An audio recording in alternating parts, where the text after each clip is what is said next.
আসসালামু আলাইকুম ভিউয়ার্স, এই মুহূর্তে ব্রেকিং এবং লোমহর্ষক বিষয় নিয়ে হাজির হলাম। প্রথমেই জানতে পারবেন হেফাজতের সমাবেশে গণহত্যা চালিয়েছিল শেখ হাসিনা। সে বিষয়টিকে নিয়ে শেখ হাসিনা সহ ৪৪ জনের বিরুদ্ধে ট্রাইব্যুনাল অভিযোগ। আরও কি লোমহর্ষক তথ্য বেরিয়ে আসলো তা প্রতিবেদনের মাধ্যমে জানতে পারবেন। কিভাবে সেদিন হেফাজতের সমাবেশে গণহত্যা চালানো হয়েছিল এবং সব শেষে আপনাদের মাঝে জানিয়ে দিব একটি লোমহর্ষক বিষয়। বিতাড়িত স্বৈরাচার মাথাচাড়া দেওয়ার আবারও চেষ্টা করছে, এমন লোমহর্ষক তথ্য দেন এই তারেক রহমান। ভিডিওর শেষ অংশে তারেক রহমানের এই বিষয়টিও তুলে ধরব। আশা করি ভিডিওটি যদি সাথেই থাকবেন এক্সক্লুসিভ প্রতিবেদন দেখার জন্য। এতক্ষণ শুনছিলেন শিরোনাম, এবার বিস্তারিত। চলুন এবার আপনাদের মাঝে তুলে ধরি সেদিন কি ঘটনা ঘটেছিল হেফাজতের সমাবেশে, যেখানে গণহত্যা চালিয়েছিল। রাজধানীর মতিঝিলের শাপলা চত্বরে 2013 সালের 5ই মে হেফাজত ইসলামের সমাবেশে নির্বিচারী গুলি চালিয়ে গণহত্যা ও মানবতা বিরোধী অপরাধ সংগঠনের অভিযোগে সাবেক প্রধানমন্ত্রী শেখ হাসিনা, তৎকালীন স্বরাষ্ট্রমন্ত্রী ডক্টর মহিউদ্দিন খান আলমগীর সহ ৪৪ জনের বিরুদ্ধে আন্তর্জাতিক অপরাধ ট্রাইব্যুনালে অভিযোগ দেওয়া হয়েছে। শাপলা চত্বরে সেই সমাবেশে অংশ নিয়ে গুলিতে নিহত হয় বাংলাদেশ প্রকৌশলী বিশ্ববিদ্যালয় অর্থাৎ বুয়েট শিক্ষার্থী রোহান আহসানের মা ইফাত আরা। রবিবার আন্তর্জাতিক অপরাধ ট্রাইব্যুনালের প্রসিকিউশন কার্যালয়ে এই অভিযোগ দায়ের করা হয়।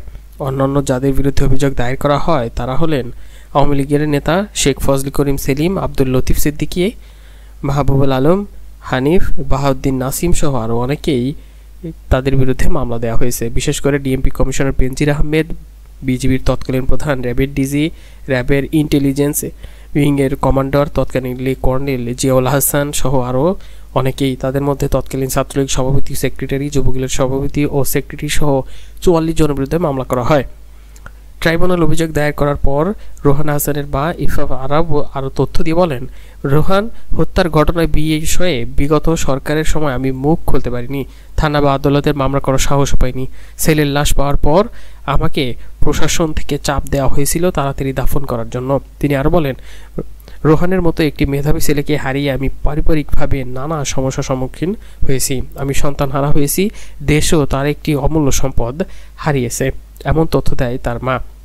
শেষে আরও অনেক বিষয়েও তথ্য দেয় এবং তার মৃত্যুর পর তাকে তাড়াতাড়ি করে দাফন দেওয়ার জন্য চাপ দেওয়া হয়। এ বিষয়গুলো তিনি তুলে ধরেন। সন্তানের শোক সামাল দেওয়ার আগে আমি আমার স্বামীকে হারিয়েছি। এর 11টা বছর অবশ্যই ছেড়ে দিয়েছিলাম, আমি আর দাঁড়াতে পারবো না। 5 আগস্ট ছাত্র জনতার অভ্যুত্থানের পর আমরা বাক স্বাধীনতা পেলাম, সেই সাহসে আমি আজ সাহসী হয়ে আজ রোহানের হত্যার অভিযোগ দায়ের করলাম। আশা করি প্রশাসন আমাকে সহায়তা করবে, আমি যেন সঠিক বিচার পাই, আমার মতো কোনো মা যেন আর কখনো সন্তান হারা হয়। ছেলে হেফাজতের আন্দোলনের মারা গেছে, এ কথা এতদিন আমি বলতে পারিনি, আজ আমি বলতে পারছি। অভিযোগে বলা হয়, আওয়ামী লীগের তৎকালীন সাধারণ সম্পাদক ও সাবেক এলজিডি মন্ত্রী সৈয়দ আশরাফুল ইসলামের নেতৃত্বে প্রেসিডিয়াম সদস্য বেগম মতিয়া চৌধুরী, শেখ ফজল করিম সেলিম, আব্দুল লতিফ সিদ্দিকী সহ আরও ছাত্রলীগের অনেক সাঙ্গপাঙ্গ, তাদের নেতৃত্বেই কিন্তু হেফাজতের বিষয়টি বিরুদ্ধে ব্যাপক হামলা চালানো হয়। হেফাজতের কর্মসূচি নানাভাবে দমন করার নির্দেশনা প্রাপ্ত হয়ে আওয়ামী লীগের সভানেত্রী ধানমন্ডির কার্যালয়ে বিকেলে সংবাদ সম্মেলনে করেন এবং হেফাজতের নেতাকর্মীদের রাজাকার, আলবদর, আল শামস ও স্বাধীনতা বিরোধী শক্তি হিসেবে আখ্যায়িত করেন এবং হেফাজতের নেতা কর্মীদের বিএনপি জামায়াতের দোষর হিসেবে আখ্যায়িত করে ঘোষণা দেন হেফাজতের নেতাকর্মীদের দমন করার জন্য আওয়ামী লীগের যথেষ্ট এবং হেফাজতে ইসলামের নেতাকর্মীদের ঢাকা ছাড়ার জন্য কড়া হুঁশিয়ারি দেয়।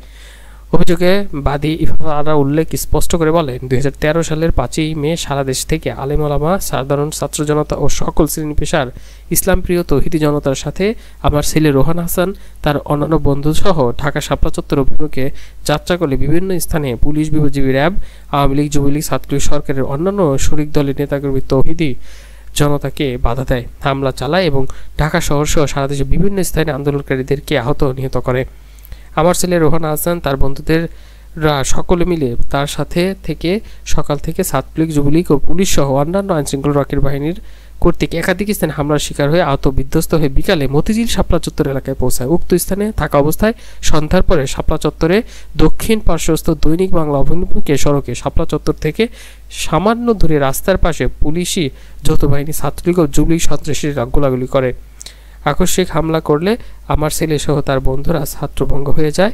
এ সময় আমার ছেলে সহ আরও কয়েকজন রাস্তার পাশে একটি গলিতে ঢুকতে আশ্রয় নেয়। উক্ত গলিতে আশ্রয় নেওয়ার পর আনুমানিক রাত 8:30 থেকে 9:30টার মধ্যে উক্ত গলির দিকে পুলিশ, যৌথ বাহিনী, ছাত্রলীগ ও যুবলীগ সন্ত্রাসে সম্মিলিতভাবে গুলি করতে করতে এগোতে থাকলে একটি গুলি আমার ছেলে রোহান হাসানের মুখের বাম পাশে ওষ্ঠের সামনে ওপরে একটি বুলেট এসে বিদ্ধ হয় এবং বিদ্ধ হয়ে মাথার পিছনের অংশ দিয়ে বের হয়ে যায়। ঘটনাস্থলে গুরুতর জখম হয়ে আহত হয়। কিছুক্ষণ পরিস্থিতি স্বাভাবিক হলে উক্ত গুলিতে অবস্থানকারী বাকি জীবিত লোকজন সহ রোহানের অন্যান্য বন্ধুরা রোহানকে সহ আরও কয়েকজন বুলেট বিদ্ধ গুরুতর আহত ব্যক্তিকে উদ্ধার করে রিকশায় উঠিয়ে দিলে রোহানকে প্রথমে মতিঝিল ইসলামী ব্যাংক হাসপাতালে নিয়ে যাওয়া হলে কর্তব্যরত চিকিৎসক রোহানকে জরুরি ভিত্তিতে ঢাকা মেডিকেল কলেজে প্রেরণ করে ঢাকা মেডিকেল কলেজের কর্তব্যরত চিকিৎসক তাকে মৃত ঘোষণা করে। এই একটি ছিল মার আত্মনাদ এবং তার ছেলেকে কিভাবে হত্যা করা হয়েছিল তার বর্ণনা দেয়। এই বর্ণনার পরেই কিন্তু মামলা রুজু হয়। এদিকে সেই বিষয়টি এখন কিন্তু ব্যাপকভাবে নাড়া দিয়েছে। প্রসঙ্গত 11 বছর আগে ঢাকার শাপলা চত্বরে অবস্থান নিয়ে আলোচনা এসেছিল কওমি মাদ্রাসা ভিত্তিক সংগঠন হেফাজত ইসলাম। কয়েকজন ব্লগারের বিরুদ্ধে ইসলামী ধর্ম নিয়ে কটূক্তি করার অভিযোগ ও নারী নীতির বিরোধিতা করা সহ 13 দফা দাবি তুলে হেফাজত ইসলাম ওই কর্মসূচি দিয়েছিল।